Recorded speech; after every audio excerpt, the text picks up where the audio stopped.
Assalamualaikum warahmatullahi wabarakatuh. Selamat datang kembali di channel Cerita Perjalanan. Saat hari libur sekolah, digunakan Adi untuk bermain dengan teman-temannya. Mereka bersepeda sambil bersama. Memang bersepeda menjadi permainan yang sedang digemari anak-anak kala itu.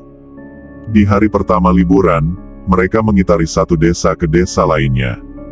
Ketika sampai di jembatan pembatas desa, mereka putuskan untuk beristirahat sejenak. Ada yang duduk-duduk di pinggiran jembatan, ada pula yang turun ke bawah, untuk merasakan dinginnya air sungai. Setelah keringat mulai mengering, Adi yang merasa haus, mengajak temannya yang bernama Ari dan Atta, untuk mencari minuman dingin, dan mereka pun pergi terlebih dahulu. Sebenarnya, tidak sampai 20 menitan, mereka sudah sampai di tempat penjual es kelapa yang dituju. Tetapi tiba-tiba saja, Adi membatalkan niatnya untuk membeli es tersebut, dan malah mengajak kedua temannya, untuk terus goes tanpa tujuan yang jelas. Ari dan Atta tidak protes, dan terus saja mengikuti arah kemana Adi menggoes sepedanya. Ari dan Atta makin bingung, karena meskipun mereka sudah menggoes sepeda berjam-jam, namun Adi tidak kunjung berhenti, untuk beristirahat. Ari bertanya pada Adi, mereka sedang berada di mana. Adi selalu menjawab, agar mereka tenang saja, karena dia tahu dan paham daerah tersebut. Adi dan kedua temannya, terus saja menggoes, yang tak tahu kemana mereka nantinya. Di perjalanan, mereka melewati sebuah pasar tradisional. Di sana Adi berhenti, dan memutuskan untuk membeli minuman. Namun mereka dikejutkan dengan seorang perempuan, yang menghadang, dan memberi mereka minum air putih.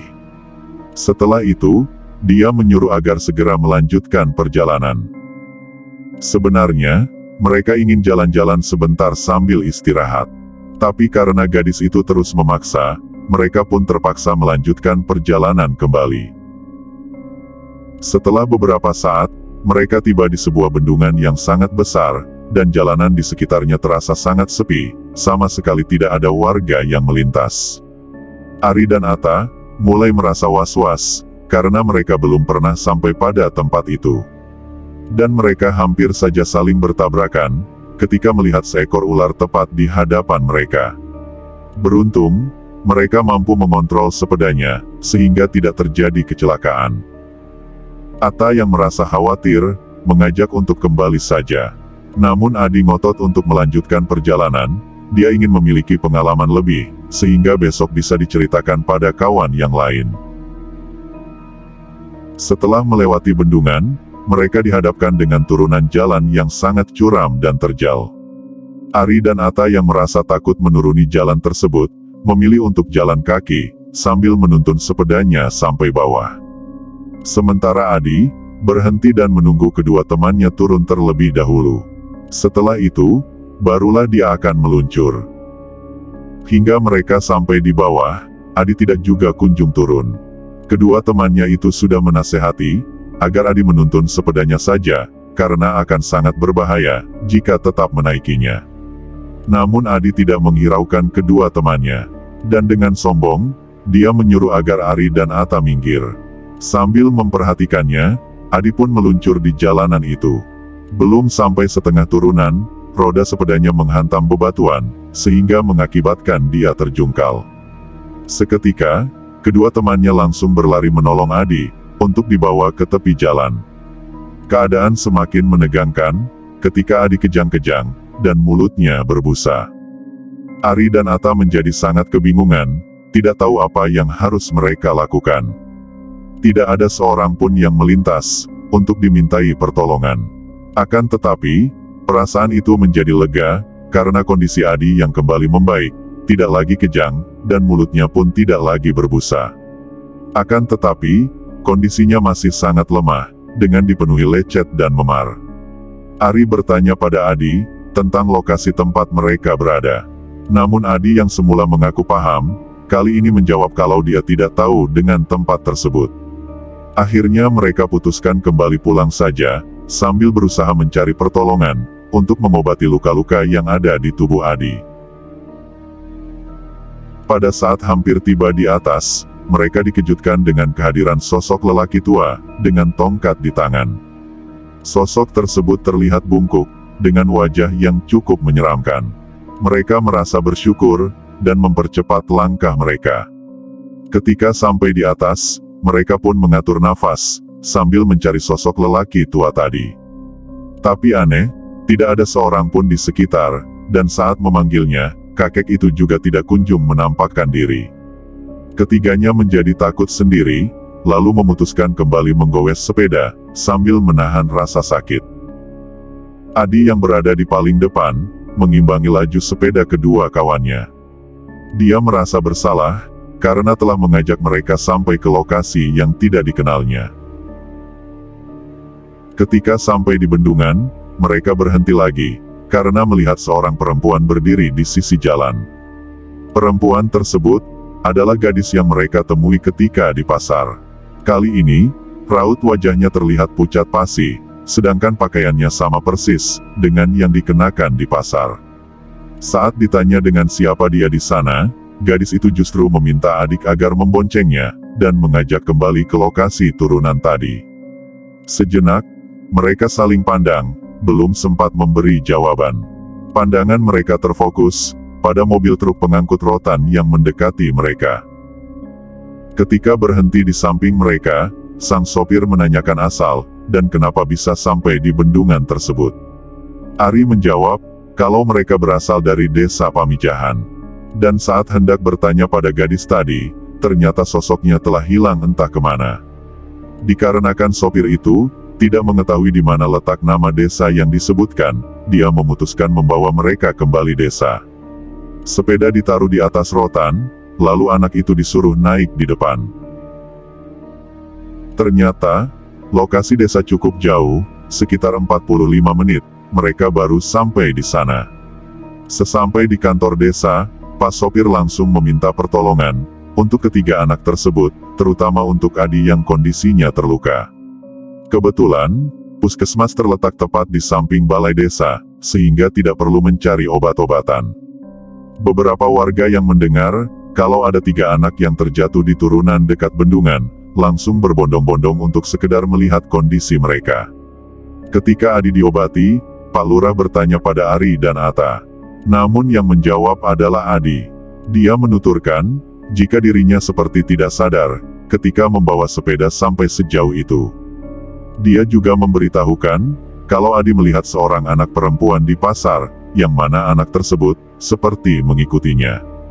Termasuk ketika sampai di tanjakan, anak perempuan itu juga muncul, dan membujuk Adi untuk turun dengan meluncur. Sedangkan gadis itu, turun terlebih dahulu, sambil melambaikan tangan pada Adi. Dia pun tersadar pada saat terjatuh, yang membuat lecet hampir di sekujur tubuh. Mendengar penuturan Adi, warga pun menjadi gempar. Mereka bersyukur, karena Adi terhindar dari malapetaka yang lebih parah. Para warga paham betul, jika Adi dalam pengaruh gaib, ketika melakukan perjalanan.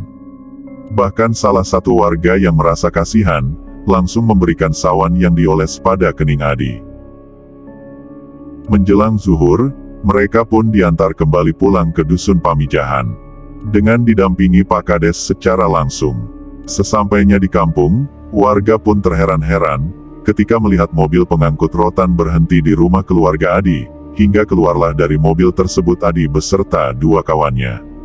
Sedangkan sepeda mereka, diturunkan dari atas mobil. Warga pun langsung mendekat dan terheran, ketika melihat kondisi Adi dengan badan penuh luka. Pak Kades yang mengantar, menjelaskan tentang apa yang terjadi pada ketiga anak itu. Menurutnya, kejadian semacam itu sudah terulang beberapa kali, termasuk anak-anak dari desanya sendiri. Ia menyebut peristiwa itu sebagai perjalanan gaib.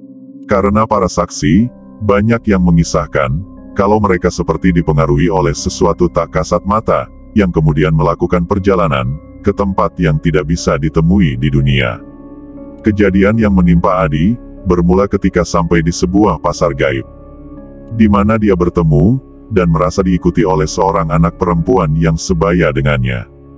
Sedangkan banyak saksi lain yang merasa tersesat di tengah rimba, dan juga menemui gadis cilik tersebut, ujung-ujungnya juga sama, mereka dibawa keturunan yang dianggap cukup angker, dan di sana pasti terjadi kecelakaan, yang membuat terluka. Beruntung saja, lukanya Adi tidak cukup serius, kalau yang lain bahkan ada yang sampai gegar otak, dan mengalami kelumpuhan. Namun hingga saat ini, tidak sampai menelan korban jiwa. Setelah kejadian itu, Adi lebih banyak diam dan murung. Beberapa kali dia dibawa ke orang pintar, untuk menjauhkan dari gangguan gaib tersebut. Sesaji dan doa bersama, sering dilakukan di lokasi tanjakan, di mana dia terjatuh. Namun salah satu orang pintar punya pendapat lain. Dia menyuruh, agar hal yang sama, juga dilakukan di jembatan pembatasan antar desa. Dan alhamdulillah, semuanya kembali normal. Setelah beberapa bulan, Adi kembali dalam kondisi yang baik. Diketahui, kalau sosok gadis tak kasar mata itu, adalah salah satu korban kecelakaan, di jembatan pembatas desa. Yang mana, berpuluh tahun yang lalu, dia dibonceng sepeda, diajak jalan-jalan oleh ayahnya. Namun sayang, ketika sampai di jembatan pembatas desa, hujan turun lebat, dan membuat mereka tergelincir. Nyawa sang ayah terselamatkan, namun gadis itu meninggal dunia, karena menghantam batu besar. Dan diketahui, para korban yang mengalami perjalanan gaib, adalah mereka yang beristirahat, dan duduk di batu besar tersebut. Sekian, cerita yang bisa saya bawakan. Jika kalian suka video ini, jangan lupa like, komen, dan subscribe, agar tidak ketinggalan cerita selanjutnya. Dan jika ada salah kata, ataupun ucapan, saya mohon maaf. Wassalamualaikum warahmatullahi wabarakatuh.